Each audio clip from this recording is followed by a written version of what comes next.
Yo, what's up, everyone? Welcome to Max's Football Playbook, your go to spot for power rankings, weekly game predictions, and off-season discussions like the draft or free agency. Today is our third mock draft, and I decided to spice it up. We're going to have no trades in this one. However, we do have a spin the wheel. Depending on what the wheel gives us, we will have to pick a player of that position. Except for the Raiders, because it's very obvious that Mendoza will go to the Raiders. So, I'll briefly mention Mendoza. Mendoza is a player who is very reliant on his offensive line. He has great character, though. That's what you like. He's a great back shoulder thrower, and like I've said many times, it really depends on how the Raiders can support him in his first year. But as you can see here with the wheel, we have the defense and offense, the front seven, the offensive line, secondary, weapons, and then my pick. As you can see, there's the positions listed, so we'll pick those positions for the nicknames that I gave them, and my pick, of course, will be whatever player I think they should take. So let's start here with the New York Jets. And with the Jets, we're going to get my pick. Here, I would take Rueben Bain. For me, Rueben Bain is a top 3 player in this class. And even though I don't think he's the best, he's a really good player who shows up when competition rises, and he plays best against higher competition. What I love about him is he's a balanced player where he can be good at run defense and rush the passer. However, a weakness with him that some people like to say is his short arms. So some people want to kick him to defensive tackle, but to me, I think he's a true edge, and I think he's going to thrive in the NFL. With the Cardinals, let's see what we get. Oh, great. So these are kind of like my picks in a way. Cardinals, we're going to take an offensive lineman. You could take Vega Ioane, but I'm going to go Francis Mauigoa because he can play tackle and guard, and he will be versatile in that Cardinals offensive line.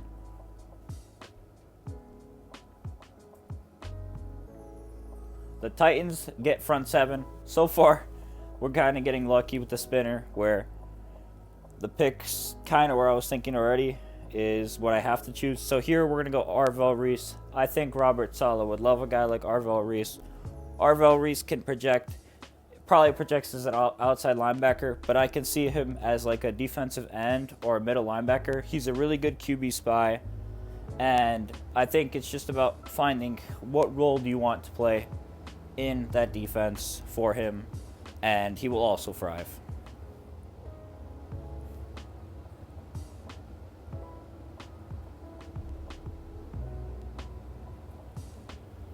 With the Giants, we got offense.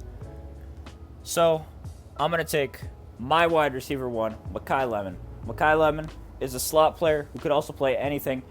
He's a shorter player, however, he's very fearless. He's a great contested catcher.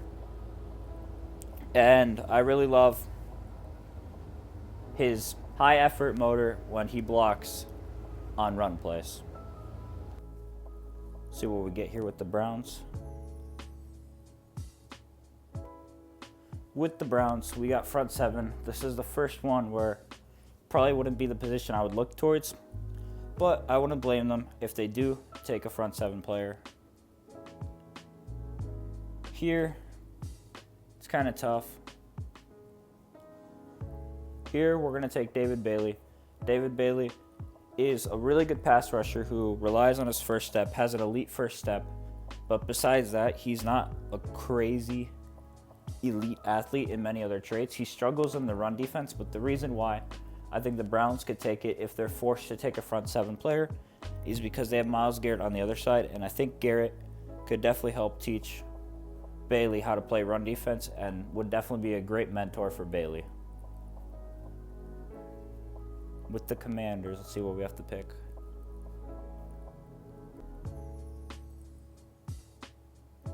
With the Commanders, we got offensive line.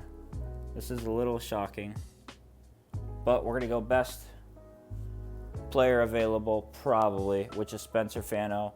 You could take Vega Ioane because they do need a guard, but I think Fano could play tackle or guard, so I don't mind it either way. And if we're forced to take offensive linemen, I think that's a good pick.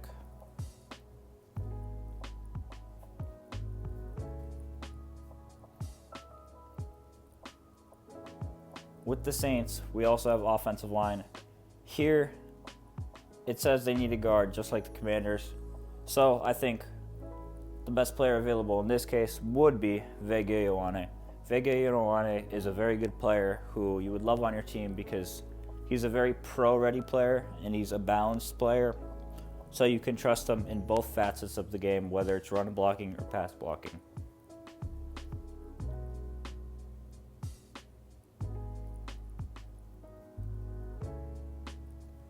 With the Chiefs, we have front seven. Here, I'm going to make somewhat of a shocking pick, but I think he's a top 20 player. Give me Akeem Mesidor. The reason why I'm going to take Akeem Mesidor is because the Chiefs want to contend right now. Akeem Mesidor might be the best player as of right now. He's 100% priority.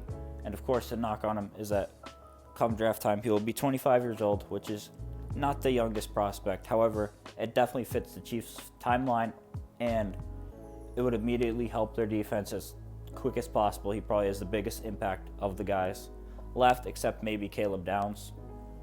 So I love that pick because it fits the timeline.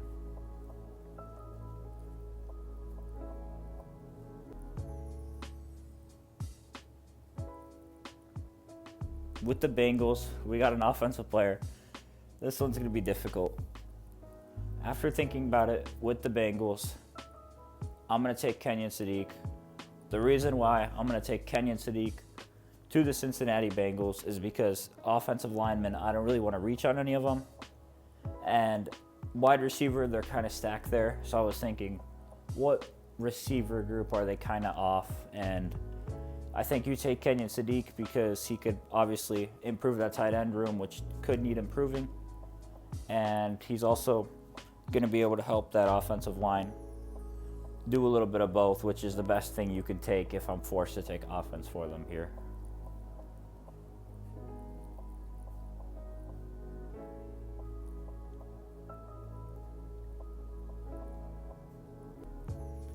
Okay, secondary, Miami Dolphins. Let's think about what we would do here. Here, for the Dolphins, I know you could definitely take Caleb Downs, but they have a major need. That's their biggest need at cornerback. And I don't really see Downs as a cornerback. I see him as a true box safety, where I think he could play a little more than the box. But he's definitely 100% a safety. So here, I'm going to go Jermon McCoy this time because I think he's probably better than Delane, but he's also a big risk because he didn't really play much last year because of his injury.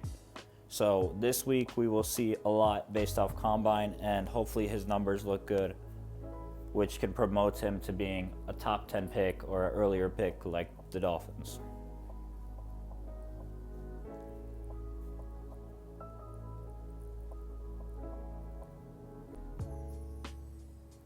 With the Cowboys, we got weapons.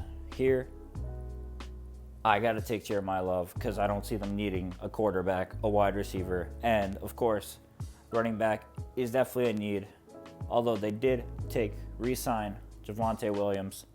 However, Jeremiah Love is really good, and they would form a great 1-2 punch that Brian Schottenheimer can use, and he's a coach that loves using the run game, so I think it's a great fit.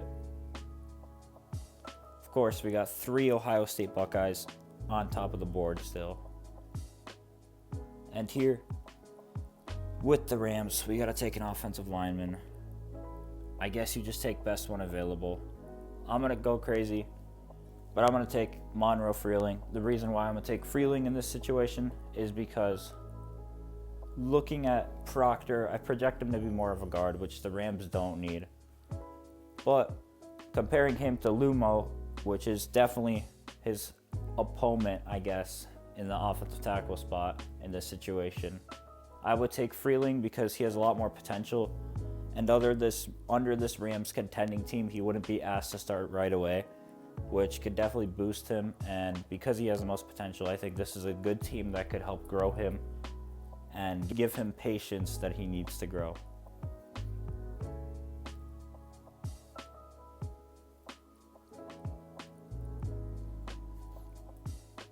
With the Baltimore Ravens, we have to take offense here. Here, I'm going to take Carnell Tate. I think they've been really waiting for a wide receiver like this. Carnell Tate is a great contested catcher. Really does anything you want. He's a really safe prospect. He's a great catcher. He's like really reliable hands. And I think a fit of him and Zay Flowers would work really well together, because Zay Flowers can be your playmaker while Carnell Tate can be more of your safe player who you can rely on in big moments.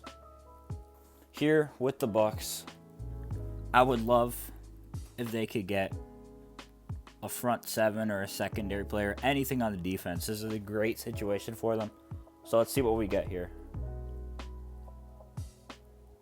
Of course, we're going to get an offense here. If they were forced to take offense, which I definitely think they wouldn't in this situation, it's like a 1% chance that they would. I think they should go with Proctor because they need a guard, and it's between Pregnon, who is a true guard, and Caden Proctor, but I'm going to take Caden Proctor because I think he's better. And another option that you could have considered here is Jordan Tyson. However, they have 4 wide receivers, and I think they'll re-sign Mike Evans, so it won't need to be a pick taken here.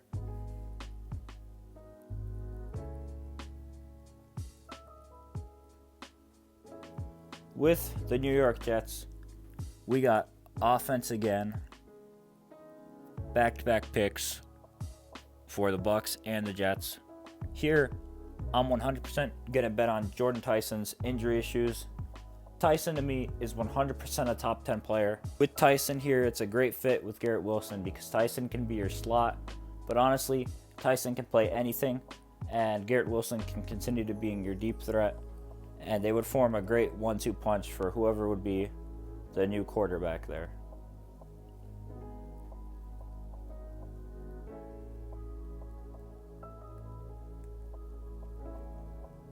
With the Detroit Lions, we got front seven. I would really want to take Sonny Styles or Kedrick Folk, but I think even if it's not that big of a need for them, I'm going to go Sonny Styles. The reason why I'm going to go Sonny Styles is, of course, he's one of the best players available on the board. And in this case, I think you prefer to take someone who gives you more value than Kedrick Folk, and a guy who you can 100% trust to be a future star in the league.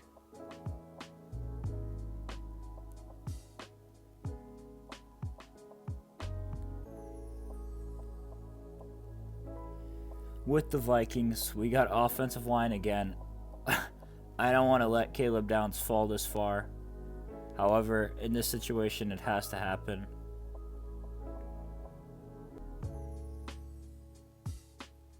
So here with the Vikings, I'm going to have them reaching on Emmanuel Pregnon. There's a lot of offensive linemen being taken, but in this case, I think they take Pregnon because they need more of an interior guy. And at least Pregnon has a shot at being a center. And I know 100% he would be a solid guard. I feel like he's a little older, so you can definitely trust him as a prospect.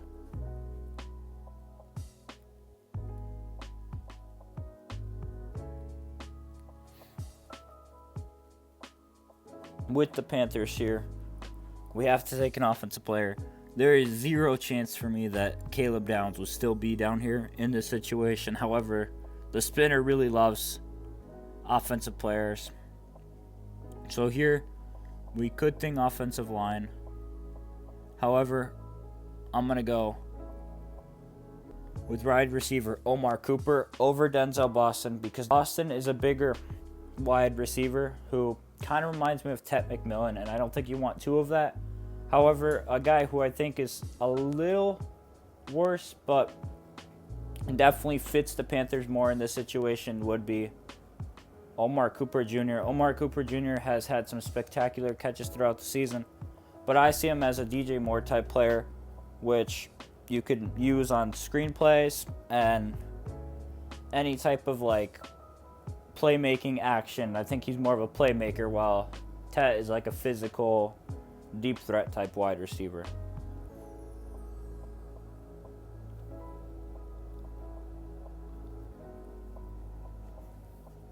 With the Cowboys, we got offensive line. This one isn't too unrealistic, so I'm going to take Caleb Lomu because he's the best tackle available, and I could see them trying to replace Terrence Steele, because Steele is, even though he's a good run blocker, he's a terrible pass blocker, and Lomu is also another one of those like safe type players that I see being good in the NFL no matter what, because he's very balanced and good at both facets of the game.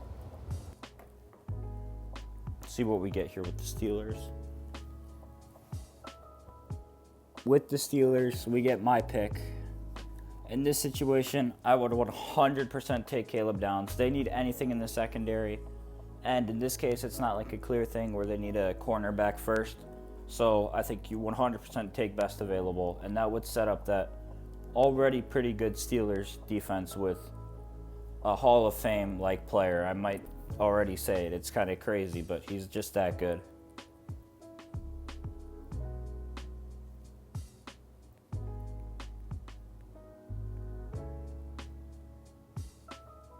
With the Chargers, it's not unrealistic that they don't take a front seven player. And in this case, I think you take Peter Woods because he's the best one available. Woods is a player with Clemson who played really good the previous season, but last season he didn't play as good. Maybe you can chalk that up to Clemson not being as good, as I kind of think it's part of that. He also did get a little slimmer in weight, so I think you could see a little bit more speed, but I think he needs some of that weight to bull rush through players. And I think that the Chargers and Jim Harbaugh would be able to put some more weight on him, which will allow him to be a better player and get back to his old form.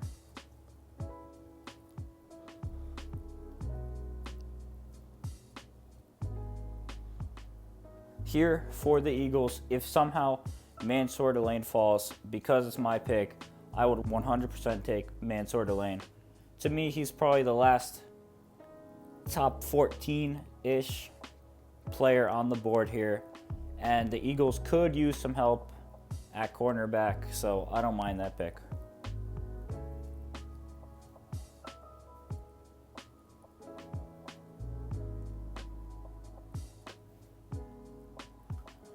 With the Browns, their first pick, we went David Bailey. For this one, we get an offensive pick, which is kind of nice.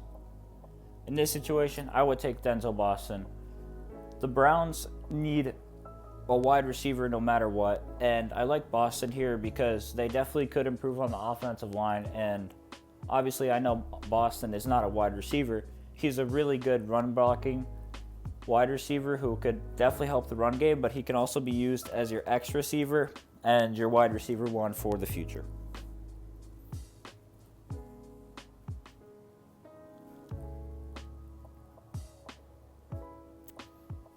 Of course, here we got the Bears, and it's my pick.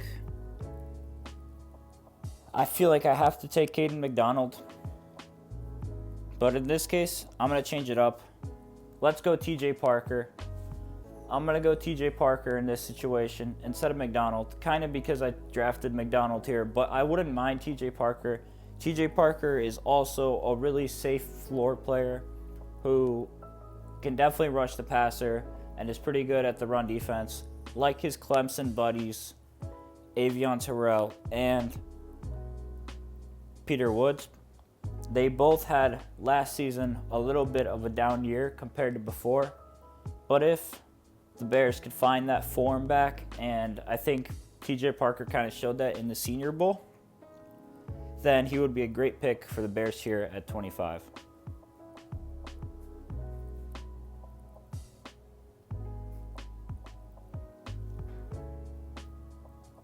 With the Bills here, we got secondary.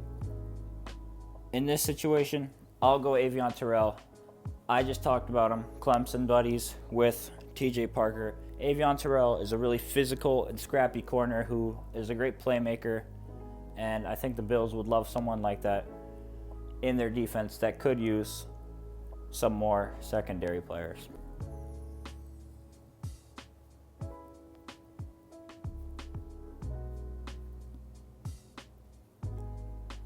With the Niners here, I have picked Casey Concepcion to them lately, or a wide receiver. So how about this? I'm going to go with Keldrick Folk. Keldrick Folk is a younger player. However, he's really good at stopping the run. And if the 49ers are able to improve his pass defense, then he could become a really good edge. Secondary, let's go. With the Texans, I don't necessarily think they need a secondary player. But because we have to take secondary in this situation, I'm going to take Emmanuel McNeill-Warren. McNeill-Warren is probably a first-round worthy safety. He's a throwback type style, kind of reminds me of the Seahawks OG Cam Chancellor. He's a very big hitter and can cause a lot of plays, even more plays for that insane Texans defense in this situation.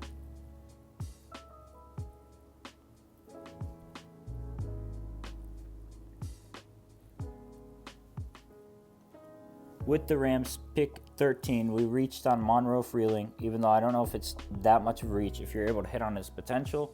Here, we have to take secondary. And looking at the board, I think they would take Brandon Cisse. Cisse is a player who has a lot of traits, and I know this week he's 100% going to perform like crazy. He's going to have some crazy combine numbers, which is probably going to boost him up the board. And because I think that's going to make him the most desirable player in this situation if we're talking about the secondary spot. So the Rams would just take best player available.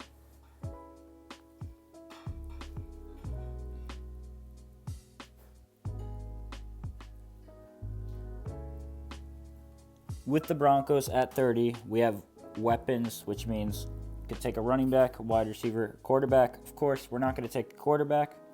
Running back, maybe, but besides Jeremiah Love, there's not necessarily a guy who deserves to be taken round one. However, Jadarian Price could change that with a really good combine this week. Instead, I'm going to go wide receiver Casey Concepcion.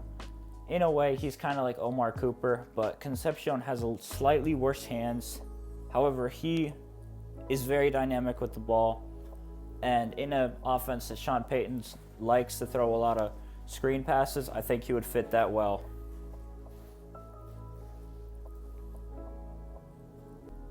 With 2 more picks to go, we got the Patriots and the Seahawks.